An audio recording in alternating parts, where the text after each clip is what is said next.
देखिए आज रात के 12 बजे हम लोग कितना गंभीर विषय पे चर्चा कर रहे हैं। एक साधारण सा लड़का जयराम मातो कितना गंभीर विषय खोल के बैठा है, लेकिन देश के प्रधानमंत्री आज तक प्रेस कॉन्फ्रेंस नहीं कर पाए। वो प्रेस कि रिहाना ने कभी स्टेटमेंट दिया था कि भारत एक गरीब देश है, लेकिन अगर प्रैक्टिकली सोचा जाए तो रिहाना का स्टेटमेंट गलत नहीं था।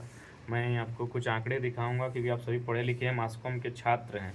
चूँकि हमें ख़राब लगा कि हमारे देश को गरीब कहा, लेकिन एक बात है कि कभी कभी भावनाओं से बाहर आना चाहिए। देश प्रेम होना अच्छी बात है, लेकिन अंधभक्त नहीं होना चाहिए। इसलिए कभी अगर उसने कहा भी अगर गरीब देश, तो हमें कम से कम फैक्ट चेक करना चाहिए था। मैंने भी फैक्ट चेक किया और ये इंटरनेट से मैंने निकाला। इसमें लिखा है कि भारत की बात करें तो हंगर इंडेक्स में भारत 121 देशों में 107 नंबर पे है। हरियाणा कोई गलत नहीं है भैया। आप भले ठीक है वो विदेश की लड़की है, आप उसका मजाक उड़ा लें, आप उसकी आलोचना कर लें, आप उसकी ट्रोल कर लें, आप उसको एक स्त्री होने के नाते और भद्दी भद्दी बात कह लें, कोई आपत्ति नहीं है। लेकिन जब उसने कहा है कि भारत एक गरीब देश है, ठीक है भारत में अमीर लोग रहते हैं, नो डाउट, बहुत अमीर लोग रहते हैं, अंबानी अडानी जैसे दुनिया में मशहूर लोग रहते हैं, लेकिन जेनविन में अगर बड़ी आबादी गरीब है भारत की, उसने बड़ी आबादी की बात कही, अंबानी अडानी की बात नहीं कही है। और अंबानी अडानी की बात क्यों करेगी भाई? उन लोग तो सफल लोग हैं, सक्सेसफुल लोग हैं। इंसान वही जो गरीबों की बात करता है। तो भारत बड़ी आबादी गरीब है और ये आपका इंडेक्स कहता है। इसको मैं आगे और भी दिखाना चाहूँगा। इसमें आगे बहुत सारी चीज़ें लिखा गया है कि देश की सर्वोच्च अदालत के सामने 18 जनवरी 2022 को जब भारत सरकार की ओर से और हमारे अटॉर्नी जनरल होते हैं उस समय थे के वेणुगोपाल ने कहा था कि भारत में एक भी मौत भुखमरी से नहीं हुआ। चूँकि सरकार के आंकड़े हमेशा फर्जी होते हैं, आप भी जानते हैं। उसी समय जो बहुत सारे लोगों ने अपना ग्राउंड रिपोर्ट देना शुरू किया, तो उसमें एक जो चीज़ें सामने उभर कर आई वो बहुत ही भयावह स्थिति थी। और जब हमने झारखंड को पाया गया तो झारखंड दूसरे पायदान पर था मैंने भूख से मृत्यु के मामले में। और हमने क्या और एक कहा कि भाई आज वो अपने इस बात का खुशी है कि आपने उसे नचवा दिया, लेकिन आपने उसे नचाने में कितना खर्च किया आपको आइडिया है? 74 करोड़ खर्च किया। देखिए ये चीज़ें आप ठीक है, आपके देश के प्रति उसने अगर ऐसा शब्द कहा, आपने आलोचना की, लेकिन थोड़ा सा आपको यथार्थ में सोचना होगा। आपने कितना खर्च किया? 74 करोड़। मैं आपको 2020 का आंकड़ा दूंगा, ये आज तक का आंकड़ा है।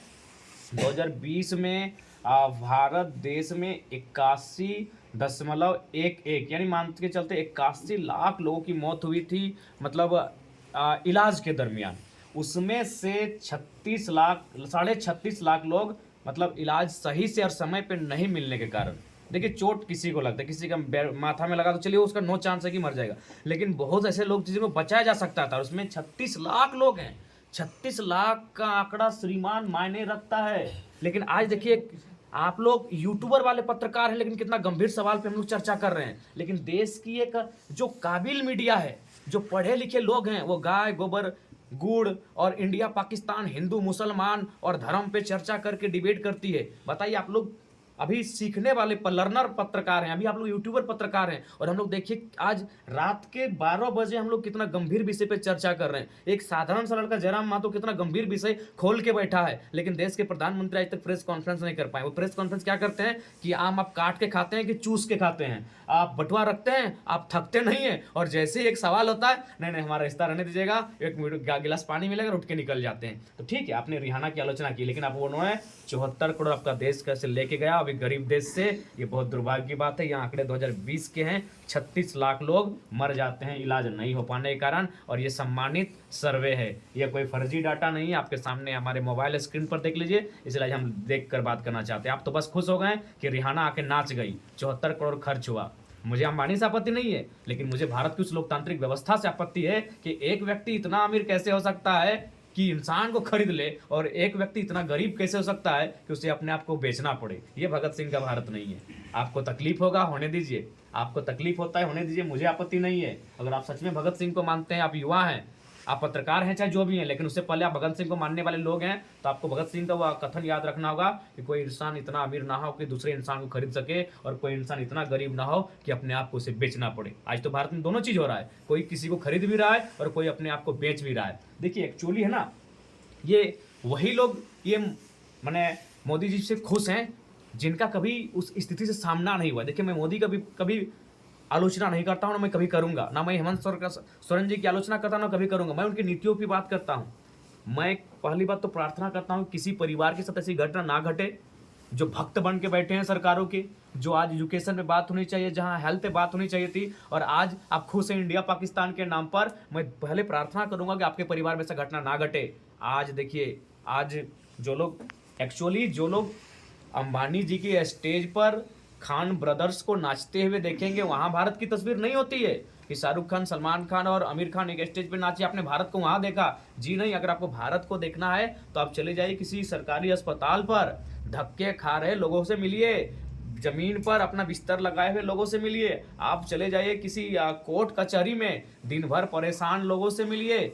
आपको अगर वास्तव में असल भारत को जानना है तो वहाँ जाइए जहाँ बहुसंख्यक लोग रहते हैं, अमीर लोग रहते हैं, वहाँ जाइएगा तो भारत सुहाना दिखेगा। वो भारत की असली तस्वीर नहीं है श्रीमान। भारत की असली तस्वीर देखना है तो आपको ऐसे जगहों पर जाना होगा जहाँ असली भारत रहता हो। अब चले जाइए किसी अस्पताल में, चले जाइए जो सरकारी है, आज आपको पता चलेगा। अभी तो चाची पे आज घटना घटा, जो लोग भारत को देखते हैं अडानी परिवार में, जो लोग भारत को देखते हैं अंबानी के बेटे की शादी में, जो लोग भारत को देखते हैं करीना कपूर का बच्चा होगा, विराट कोहली का बेटा का नाम क्या होगा, उनको जाके देखना चाहिए। आज तो चाची में एक एक्सीडेंट होता है, उस परिवार के कमाने वाले व्यक्ति की मृत्यु हो जाती है। आज क्या होगा उस परिवार की स्थिति, वहाँ भारत दिखता है कि अगर वो परिवार का शख्स चला गया तो वो अब स्ट्रॉन्ग कैसे होगा, वो अपने आप को बैकफुट पर जो फील कर रहा है वो फ्रंट पे कैसे आएगा, वहाँ भारत को देखना चाहिए। ऐसी अनगिनत घटनाएं घटती है, तो इसीलिए हमें नजरिया बदलने की आवश्यकता है। अगर जयराम महतो जैसे युवा, मैं अपने आप को, मैंने कभी नहीं कहा कि शरीर, मैं एक विचार के रूप में अपनी बात करता हूँ। जब हमारे जैसे विचार रखने वाले युवा सदन में जाएंगे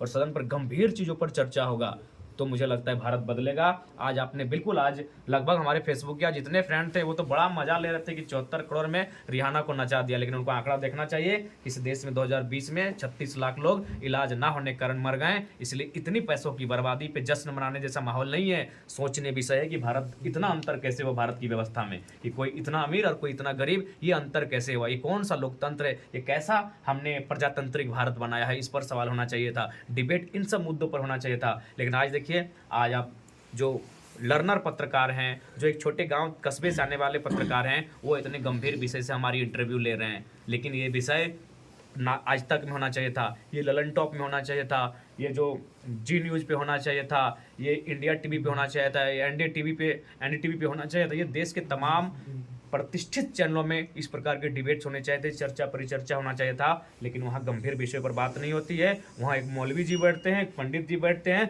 और बस तू में का खेल शुरू हो जाता है और जनता को बरगलाने का काम किया जाता है।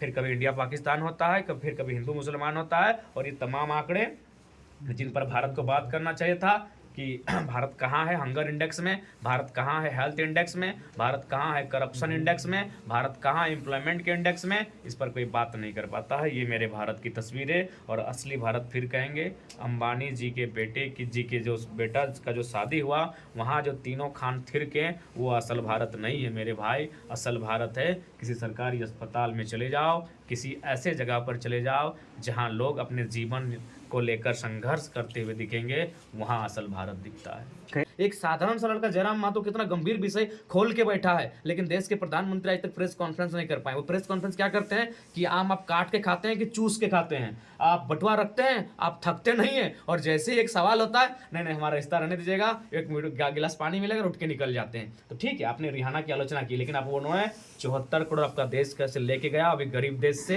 ये बहुत दुर्भाग्य की बात है। यहाँ आंकड़े 2020 के हैं, 36 लाख लोग मर जाते हैं इलाज नहीं हो पाने के कारण। और ये सम्मानित सर्वे है, ये कोई फर्जी डाटा नहीं है, आपके सामने हमारे मोबाइल स्क्रीन पर देख लीजिए। इसलिए हम देख कर बात करना चाहते हैं। आप तो बस खुश हो गए कि रिहाना आके नाच गई, 74 करोड़ खर्च हुआ।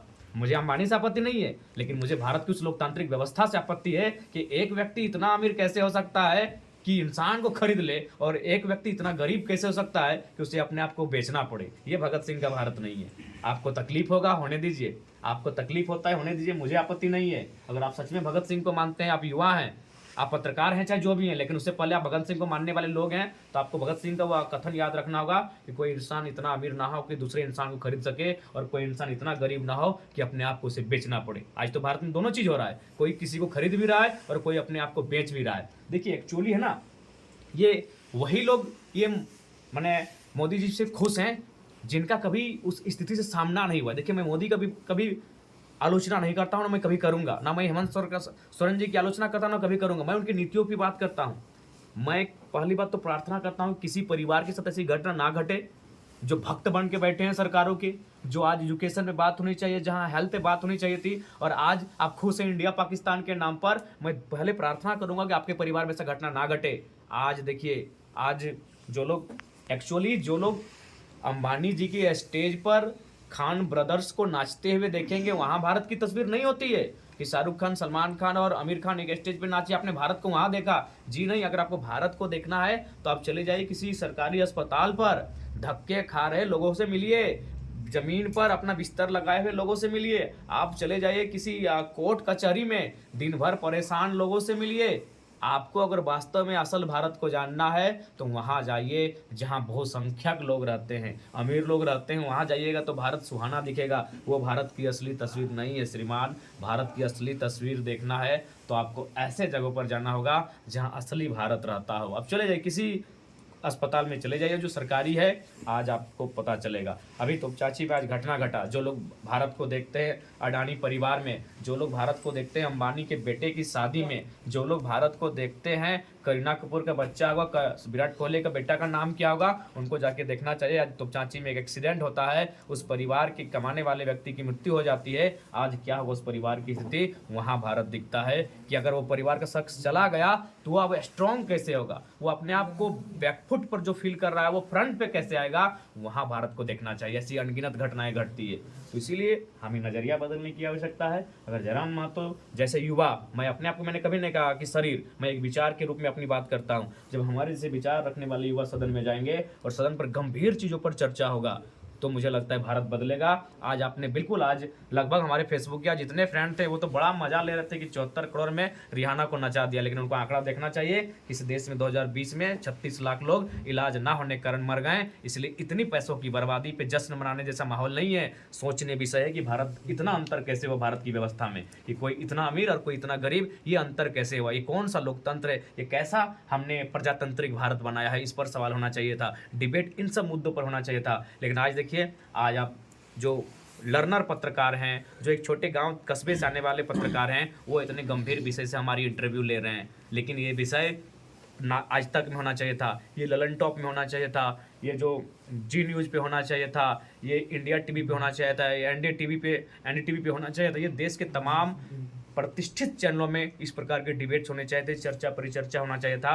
लेकिन वहाँ गंभीर विषय पर बात नहीं होती है। वहाँ एक मौलवी जी बैठते हैं, एक पंडित जी बैठते हैं, और बस तू तुम में का खेल शुरू हो जाता है और जनता को बरगलाने का काम किया जाता है। फिर कभी इंडिया पाकिस्तान होता है, फिर कभी हिंदू मुसलमान होता है, और ये तमाम आंकड़े जिन पर भारत को बात करना चाहिए था कि भारत कहाँ है हंगर इंडेक्स में, भारत कहाँ है हेल्थ इंडेक्स में, भारत कहाँ है करप्शन इंडेक्स में, भारत कहाँ है एम्प्लॉयमेंट के इंडेक्स में, इस पर कोई बात नहीं कर पाता है। ये मेरे भारत की तस्वीर है, और असली भारत फिर कहेंगे अंबानी जी के बेटे की जी के जो बेटा का जो शादी हुआ, वहाँ जो तीनों खान थिर के, वो असल भारत नहीं है मेरे भाई। असल भारत है किसी सरकारी अस्पताल में चले जाओ, किसी ऐसे जगह पर चले जाओ जहाँ लोग अपने जीवन को लेकर संघर्ष करते हुए दिखेंगे, वहाँ असल भारत दिखता है। नहीं लगता आपको कि बड़े बड़े देश के चैनल को तवज्जो ना देकर अभी आपके साथ जो मौजूद है उन पे